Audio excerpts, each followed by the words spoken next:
मेरी बात तुम गौर से सुन लो। उस लड़की से तुम दूर रहोगे। दोबारा मैं ये बात नहीं दोहराऊंगा, समझ गए? दूर रहना उससे।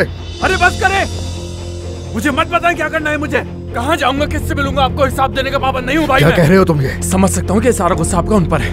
उन पर बस नहीं चलता तो आपको मैं ही मिलता हूँ। तुम मेरे सब्र का इम्तिहान मत लो, समझे? आप इन फजूल शक और इल्जामात से उन्हें खुद से दूर कर रहे हैं, लेकिन जब वो छोड़ देंगे आपको तब समझ आएगी। अली, जरा सोच समझ कर बात करोगे? लिमिट क्रॉस कर रहे हो। गलत कहा? हाँ, अम्मी के साथ भी तो आपने यही किया था। क्या उन पर भी इल्जाम नहीं लगाया था आपने? इल्जाम नहीं था, मैंने उनको अपनी आंखों से देखा। बस करें, ऐसा कुछ भी नहीं था। और क्या देखा था आपने? अम्मी तो सिर्फ उसके साथ बैठी हुई थी, लेकिन हर चीज आपने पापा को बढ़ाकर बता दी। वो सब कुछ जो हुआ उसके जिम्मेदार आप हैं, जानते हैं? और वो दोनों भी आपकी वजह से अलग हुए थे ना। अपनी गलती तस्लीम करें। मत करो, समझ गए? बहुत खूब। मार क्यों नहीं रहे? हाँ, मार क्यों नहीं रहे? मारिए ना, रुक क्यों गए? हाँ, क्या आप मुझे मारकर मुझे तकलीफ पहुंचा सकते हैं?